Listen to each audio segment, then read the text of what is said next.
A sincerely wonderful good morning, everyone, and welcome back to today's stream. My name is Decaf Nvidia. I'm a video game streamer who primarily plays RPG games. I am also a hobby voice actor and singer, so you'll hear me do one or both of those things during the stream. My pronouns are he, they, and today we are continuing on with Reverse 1999, as well as Genshin Impact. But first,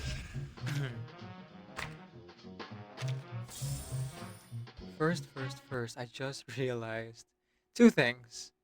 The first one being that I actually haven't finished. Excuse me.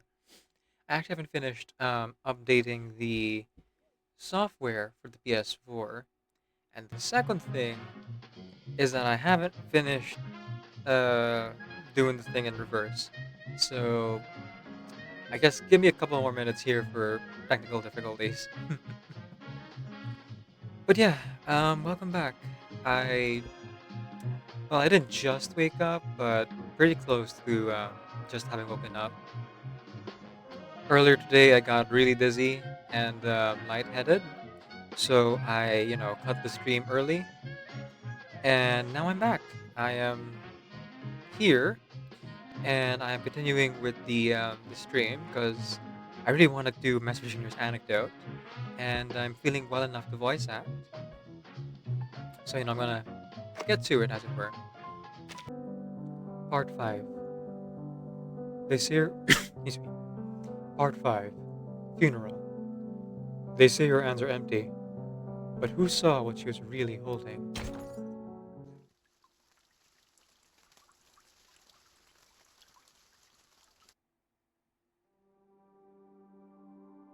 2 days later. Hey, Master Junior. Hey, Master Junior. Medicine Pocket is urgently knocking on her door. I heard you guys scrapped an old circulation machine. You have to. Miss Mesmer Jr. isn't in today. She's on leave. Huh?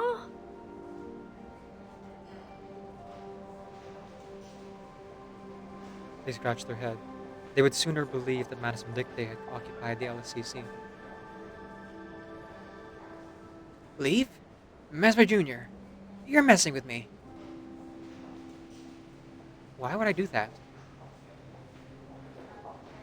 Fine. I'll come back tomorrow.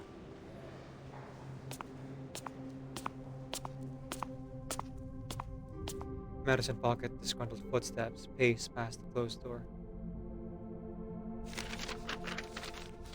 But Mesmer Jr. is too busy rummaging through a box to hear them. It's marked for destruction. Here. She pulls out a floppy disk. These serve as the initial backup for the artificial nebulous device, used to expand memory storage technology. The faded label on the floppy disk reads, Dorothea. This must be the one you wanted me to see. Attaching the magnetic patch to her head, she lies down and closes her eyes. This is the first time she's initiated artificial nebulism on herself.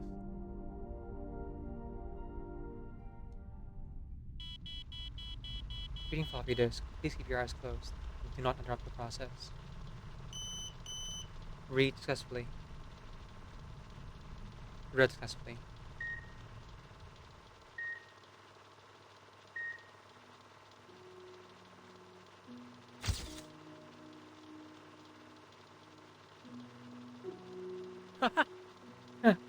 Happy birthday, Dorothea. Alright, time to make a wish. What does a little genius want to do when she's all grown up? What if I wish to be an athlete or an astronaut, and I want to travel the world and see everything. oh, And I also want a pony, and a pool big enough to hold a whale. The candles burn as the list of wishes goes on and on. The old expressions grow awkward. Even the puppy is anxiously pacing under the table. Hey! Darling, I think that's quite enough. No, no, I'm not done yet. After buying a theme park, I want to give all the children across the world a long holiday so we can. The man chuckles, patting his wife on the shoulder. Let her speak. I think a little genius has a lot to wish for. Mesmer Jr. stands at a distance, watching. You had a lot of unrealistic dreams, Dorothea.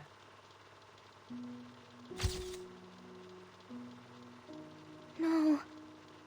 No, no, sis. It wasn't your fault. You did everything you could.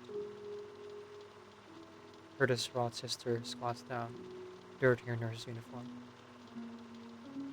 You don't understand, Dottie. I can't take it anymore. I can't bear to look into those children's longing eyes. How can I keep doing this?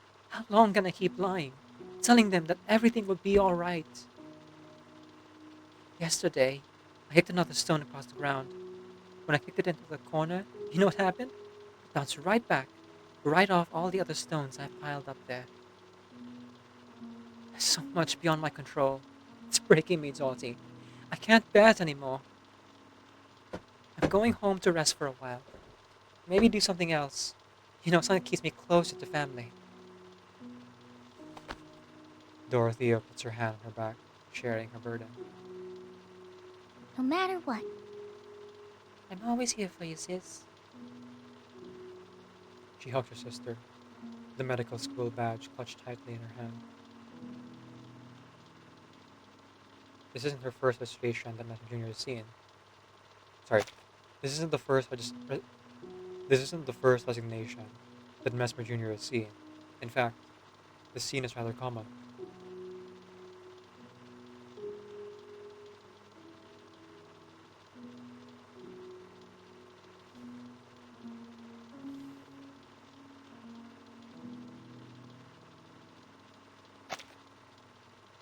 Coward.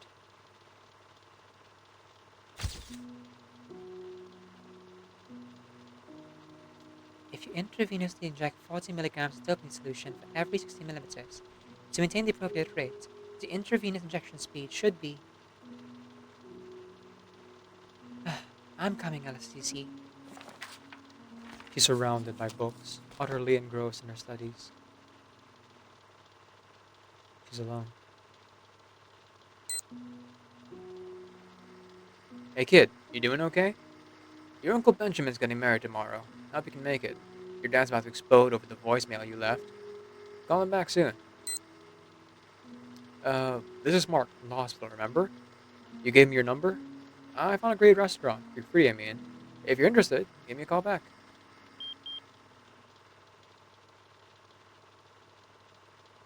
Her books are like a wall, blocking one voicemail after another until the beeping sounds. This was a fork in the road of her life. She made a choice. Next.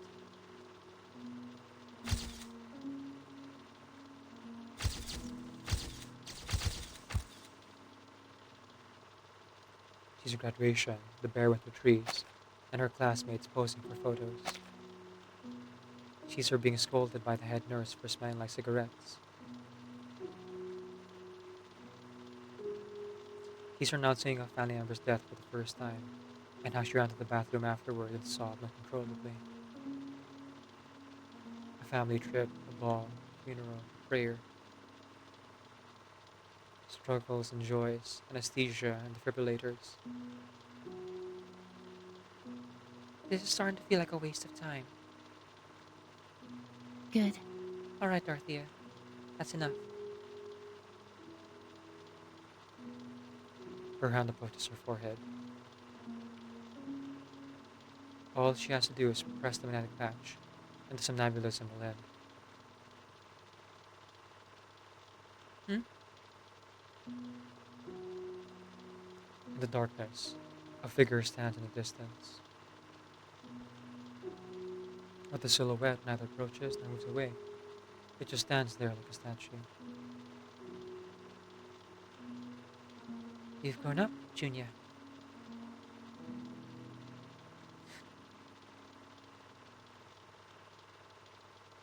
Her hands tremble, but only for a moment. Goodbye.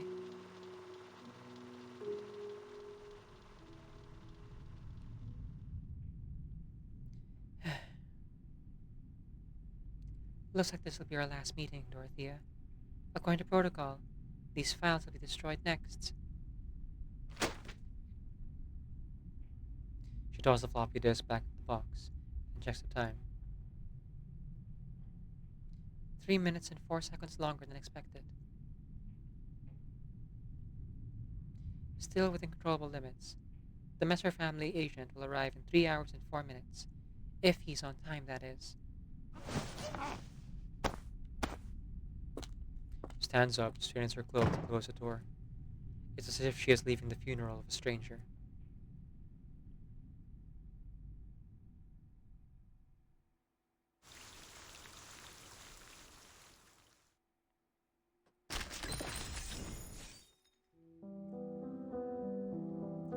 Part 6.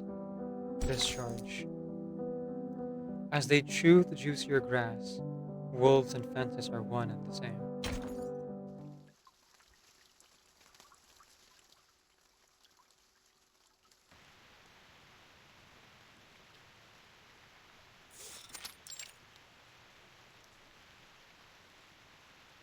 A misty rain covers the city.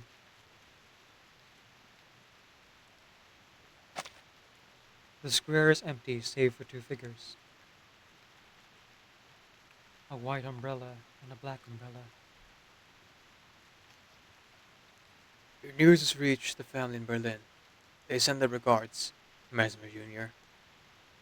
Now that you've been promoted to a level 2 therapist and are fully responsible for artificial animalism, we have granted you a seat on the family council.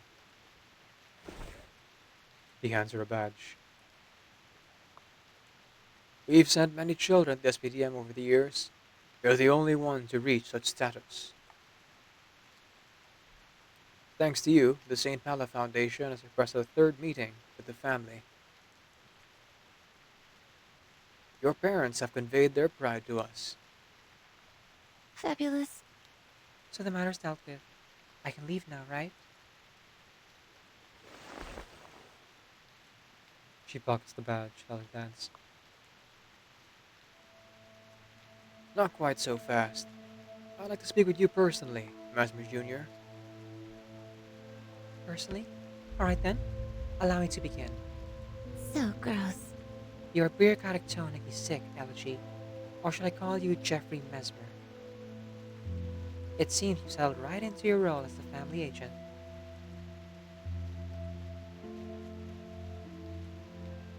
From the family's legitimate playboy son, who scoffed at the rules and ran off the underground clinic, to this. It seems you turned over a new leaf, or were you left no choice? Though I won't speak on the family's decisions, I'm afraid I'll have to maintain a degree of skepticism about your position as the family agent. How nice it is to drop the formalities. I'd heard about your sharp tongue, Mesmer Jr. If you must know, I'm not interested in your story, nor do I want to answer any of your questions. I'm leaving. She turns and walks. Then, are you interested in the medical student funded by the 11th Mesmer Foundation? According to your records, you worked together for a time. Her name was... what was it? Ah, Dorothea. She halts. The Mesmer I heard family that. pulled some strings together through the LSCC's review process. I heard she died at the hands of a deranged patient. What a pity. You're overthinking it. Is that so? The family's rather concerned about this matter since it involves the Foundation's decision to release Jerry Wilson. I have no doubts about his release. The immense hand of the Mesmer family is always loomed over her. She is quite familiar with it. Such matters are down to the appointed members of the Mesmer family. My view is limited. There is no use speculating. What if. What if I told you that Dorothea was rushed into the What if I told you that Dorothea was pushed in LCC to help pave the way for your current achievements? Though there have been some twists and turns, you far exceed the family's expectations. There is no smile on her face. Of course. Of course, if it weren't for you, she might not have died. She'd probably still be living her ignorant, foolish little life. Such a pity that decisions always come at sacrifice, Mr. Junior. I truly regret that. What are you trying to say, Jeffrey? She grips the umbrella handle tighter. But if even 1,000, 10,000 deaths Dorothea's could raise someone as you, Mesmer Jr., Isn't that so? it'd be worth it, would it not? He drops his umbrella, letting the rain soak his coat. After all, who is she in the face of all those our family can save? I'm jealous I wasn't born to figure it out as you go train. Besides, being part of this great plan is something the children funded by the Mesmer Foundation could only dream of. You know, humans like me always need something to rely on. She was just a small weight on the scale. She's fulfilled her purpose. I hope you have sweet dreams, Junior. Her umbrella, as though hiding her face from view, starts to step backwards. You agree? I'd love to hear your thoughts, Mesmer Jr. His face full of anticipation, like an interrogator about to get his long sought after answer.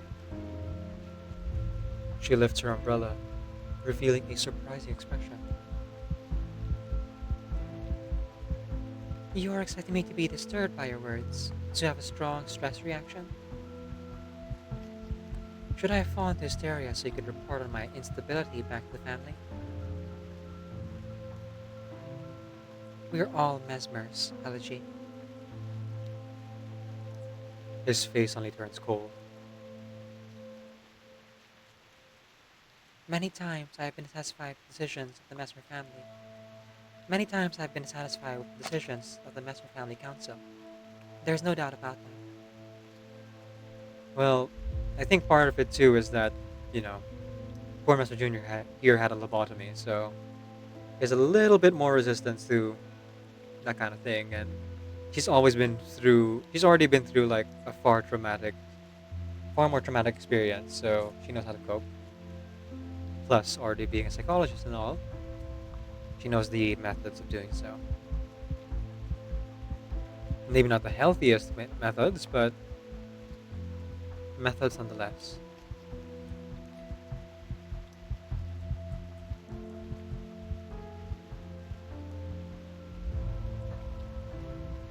But But rationality must always outweigh emotion. The purpose of a scalpel is to make an incision. We all know that the time of the Hippocratic Oath is long past. Elegy squints, intrigued. It seems you're no longer that nervous little girl. Nice. Good. Very good. He lights a cigarette, smoke rising amidst the rain. Do you know why they made me, an illegitimate son with no inheritance rights, the family agent? Because a lamb that has left the flock best understands what the other lambs are thinking. The most devout believers are the ones with the most fragile faith. The followers deepest in the field are the ones who most want to leap the fence and see the outside world. I'm very happy, truly. I'm very happy, truly, Mesmer Jr., the youngest in the family, the darling in everyone's eyes. I'm glad you're standing here now. I heard that. Tell me, what did Dorothea say to you in her final moments? I heard she whispered her final words only to you. Nothing. She didn't say anything. I get it. Go ahead and keep your little secret. That's not what I'm doing. She raised her umbrella and stares directly at him. I didn't hear what she said. She had started to bleed out. Her throat had already filled with blood. I leaned into her pale lips, but I couldn't hear anything.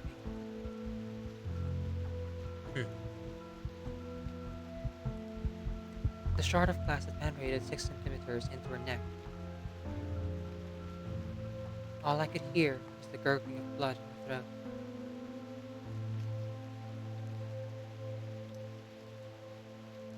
Can I go now? Go ahead. The two umbrellas leave each other, like two pieces on the chessboard.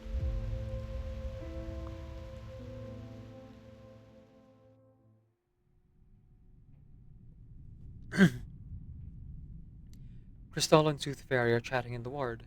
They have just completed her second treatment. So, Miss Tooth Fairy, where did that doctor named Dorothea go in the end? I haven't seen her around here. She lost something important, and I want to return to her.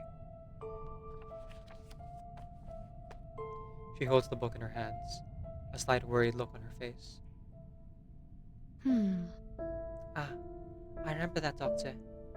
I'm afraid she's no longer with us. What I'm thinking is... I think it's best to leave it here. Someone else will take care of it. Wait, could I ask you one more favor? Crystal clenches the book in her hand.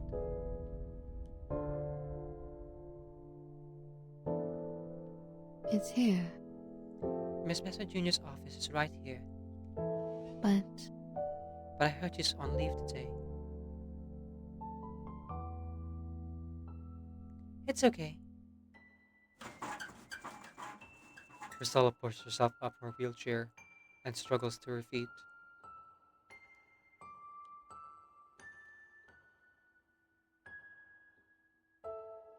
With all her strength, Crystal raised her hand.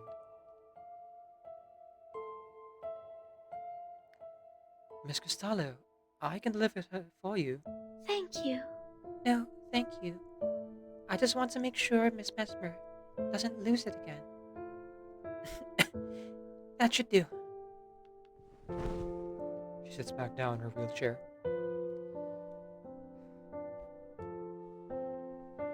Let's go back, Miss Tooth Fairy. Of course.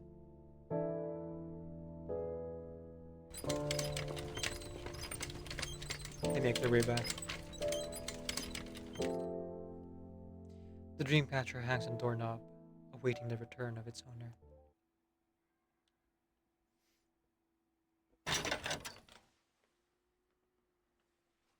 Click.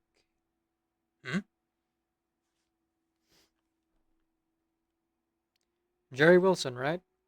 You're free to go. Get out of Laplace.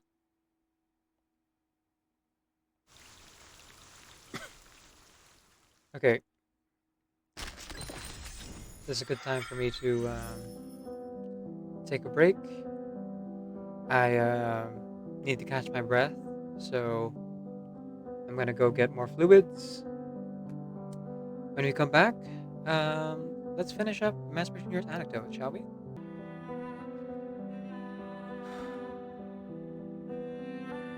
Okay, I'm back, everyone. I went to go catch my breath, and well, it didn't go super well. So now I have to eat something again. But luckily, my family has purchased a bunch of fruits. Hopefully, I can stomach that and keep that down. Man, man. I guess that was the water coming back to bite me.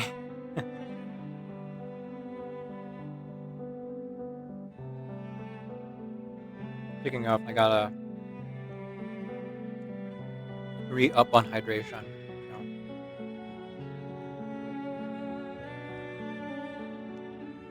I just lost a bunch of fluid. I'm gonna have to like drink a lot more to make up for it. But you know, health matters aside, I really find the anecdote well done here. It really captures well the feeling of like being in a hospital and the kind of stress and anxiety that comes together with it, even for the most mundane of things, and how much worse it must feel, or how harrowing it can be for our healthcare workers, champions, a lot of them. Mm.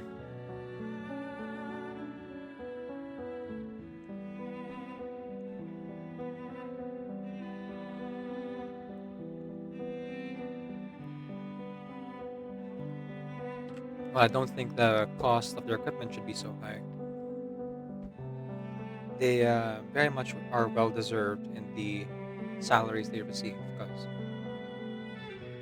they put themselves through so much just to be able to help people. They deserve to, have certain benefits and be able to take care of themselves and their own just as much as anyone else does, if not more so. I haven't drunk my medication yet, so that's a good thing because if I had drunk it like 5 minutes earlier, then it would have been wasted because I would have just like lost it when I went on my break earlier. But now, because I've already lost the fluids and I'm like building it back, now I take the medicine, and thanks to that banana, I have a little bit in my stomach.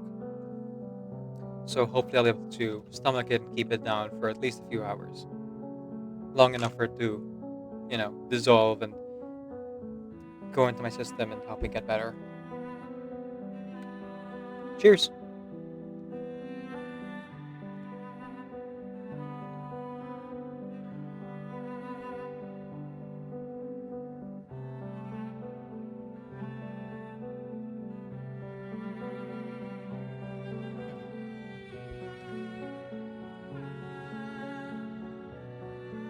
Down hatch.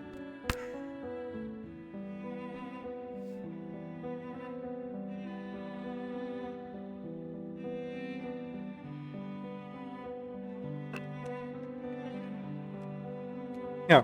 Thanks for saying cheers back, Helper. Also, welcome to the stream. I see it's your first time here. Oh, by the way, it's all Zealosaurus too, but on that. Okay, okay. Well, thank you for the follow, Zealosaurus' second account. Welcome back in. Welcome back in. All right, let's continue on here. 2 more chapters to go. Part 7. Dream. Those who carry no lamp still wander the darkness.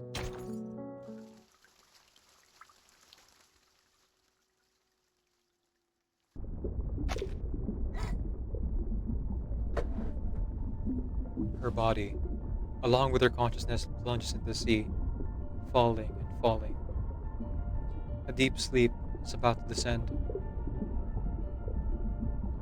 but her consciousness touches the bottom.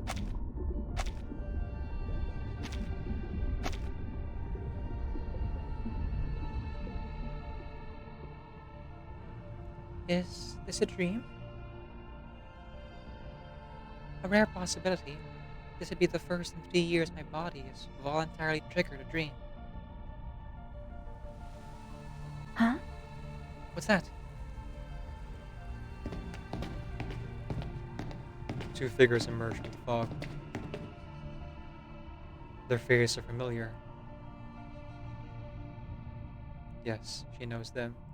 Isabella and Ring. Still hiding away in the recess of my mind.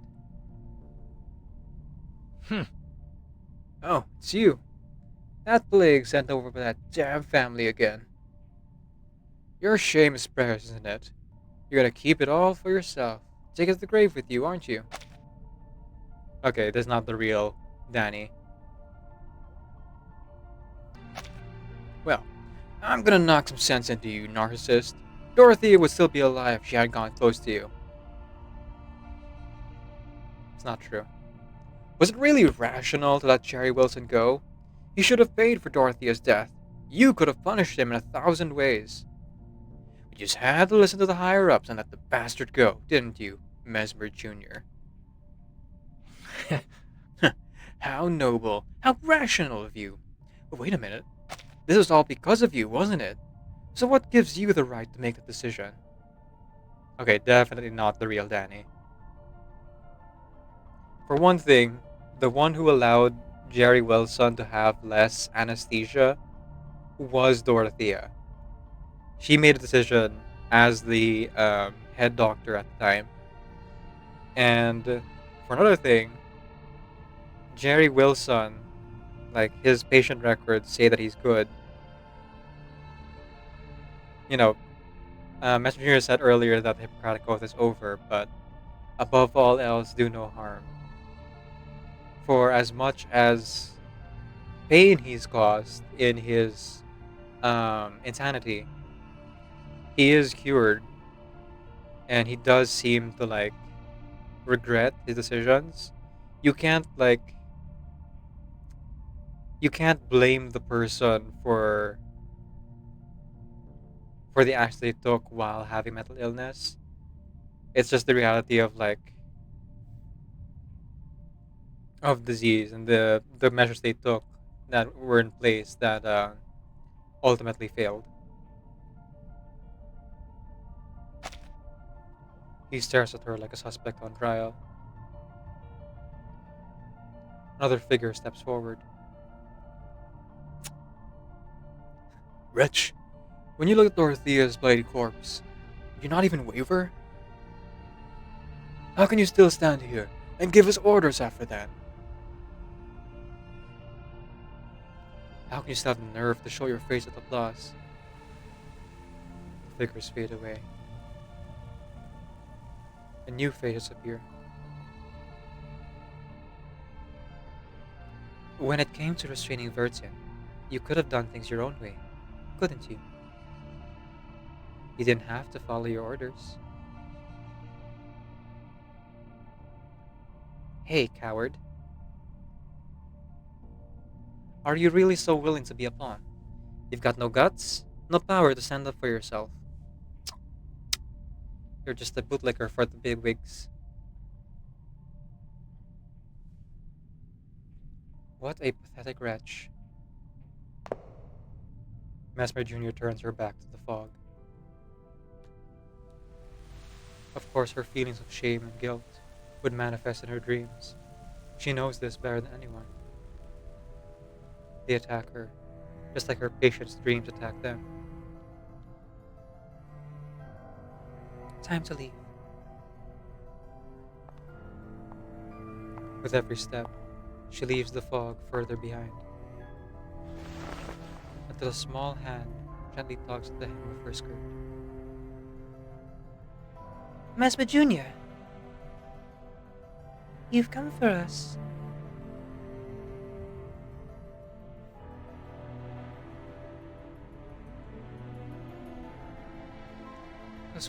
Those voices, they're her classmates, her friends that gathered under George the Oak and shared their memories and dreams of the outside world. Two small silhouettes emerge from the fog. They move together as they cautiously approach. They're trembling. Why are you only coming now? Why didn't you come with us? Did you betray us? Mesmer Jr. clenches her fist. No, I didn't. Why did you want to disappear in the storm? Those questions, those uncontrollable impulses deep within. You could have stopped them. You could have at least spoken up for us, right? Tears roll down the children's faces. Why? Weren't we the best of friends? Did you forget our promise under George the Oak? We wanted to live too. Morpheus emerged from the fog. Fearful, hostile, sad, painful, pitiful, crazed, wretched, weeping, screaming, angry, mocking, jealous, resentful, scornful, disdainful, malicious, helpless, sorrowful, questioning, familiar. The faces around her, and the same word leaves all their mouths. Why? Why? Why? Why? Why? Why? Why? Why? There are too many voices to count. She stands there, alone, with no one beside her, the road ahead still foggy. She turns around.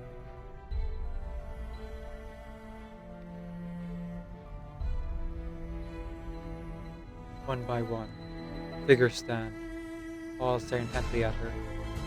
The face of countless Mesmer family members intertwine and converge upon her. She looks back at the face of the fog. Because I am Mesmer.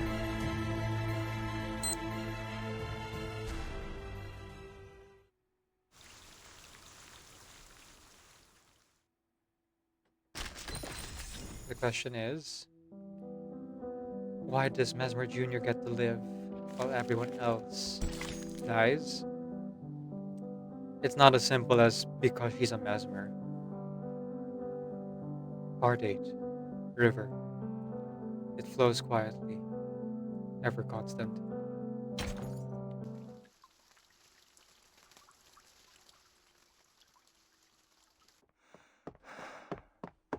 Running, running, through the grass, over the wall, and now the depths of a tunnel.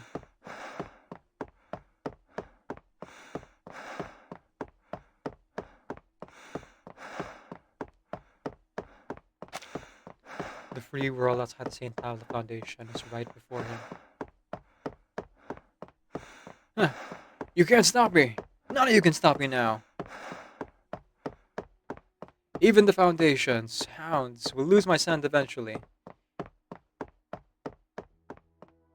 He has tossed the body through the darkness like a walking corpse.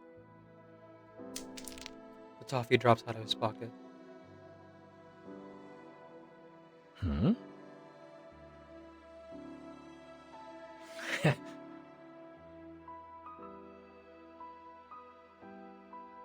He steps on it.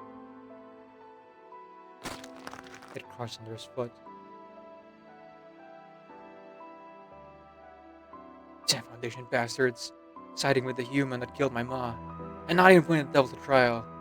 How can you expect me to help you after that? He drags another foot forward.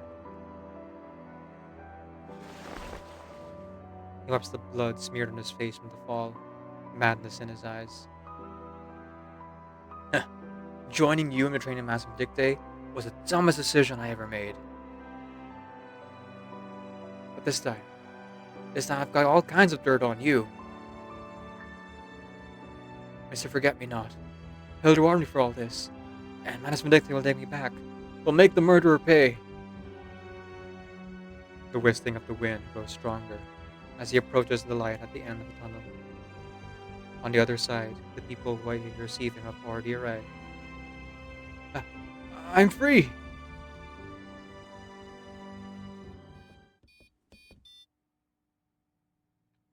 On the instrument screen, A small cursor slowly moving. Just as you hoped, Pedra. The mousetrap has worked. Unbeknownst to the staff at the rehabilitation center, an agreement had been made. Now, let's see which hole this little mouse scurries into.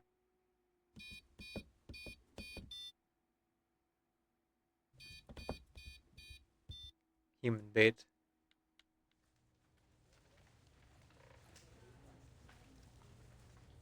Alright, Mr. Cobb. Your evening walk's over. Shall I take you back to your room? He lends the old man an arm. The corridor is silent, save for their footsteps. I ever tell you about the river I stepped in 3 times? Of course. Yes, Mr. Cobb. You've mentioned it several times already. Huh? Really? He looks at the staff member as if seeing him for the first time.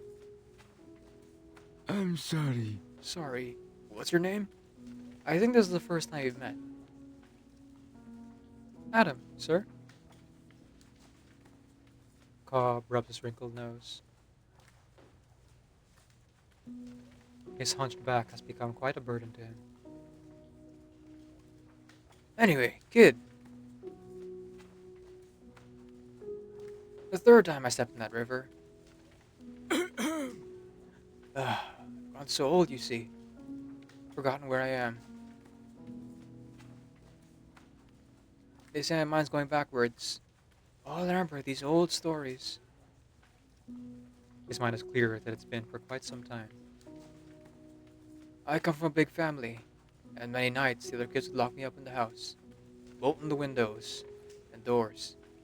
Funny, I can't seem to recall any of their faces now. Anyway, one day I snuck out, and back to the river I went. Some say you can never step in the same river twice. The kids all said the river had long dried up, that there ain't nothing but cracked dirt left behind. But I knew they were lying. He closed his eyes. Because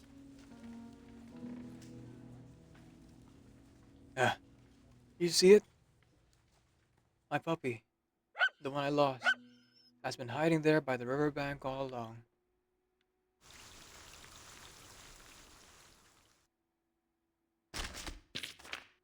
Ah, man. What a bittersweet ending. Dorothea died. Mesmer Jr. continues to be a pawn of Constantine and the Foundation.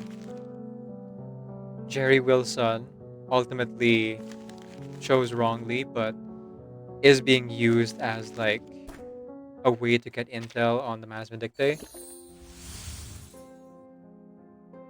And Mr. Cobb is just, still insane, still there. These poor people. And they can't find any peace until the storm is over. And yet it just keeps going. And they just keep losing more and more people. Dispatch one dangerous individual or suspect to speed up the reminiscence. You got it.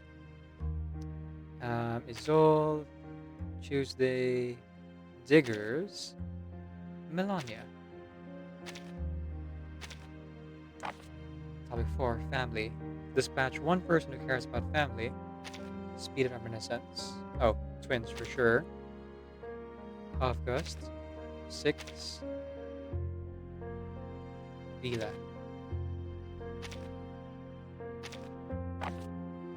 Back to the river again. Dispatch one who's embarked on quite a journey to speed of reminiscence. Ooh, I have white rum now. Okay, white rum, Voyager, Eternity, and Lucy. So this would have been before um, Madame Lucy was removed as the head of the LSCC. Ultimately, I don't think it matters where Jerry Wilson really went. Um, whether like any of his, whether he actually directly led to management like the hideouts, or if he just like got lost. The tragedy is the fact that he chose still in his mania to go back to the management dictate after everything that Dorothy and all the other doctors have done for him.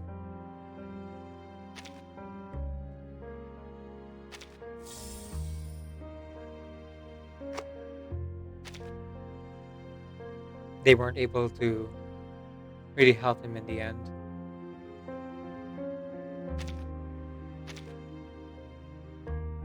And the management dictate and Constantine, the Mesmers, all these organizations that like just take advantage of the people like their resources. They're the true bad guys here. Please do give them a follow if you like their content once you get there. Ba-bum. Anything else I should do? Oh, thank you for the follow from Zell Helper, which we now know is Zelisaur's secondary account. And thank you to Anonymous, the two anonymous people, for installing the sponsored game. And one of them actually reached one of our goals. So thank you so much for that. Um, I will go now and rest. Try to eat food. Try to drink water if I can. Um, please do the same. Take care of yourselves. Eat, drink, get rest if needed, or whatever you decide to do. Hope you enjoy the rest of your day.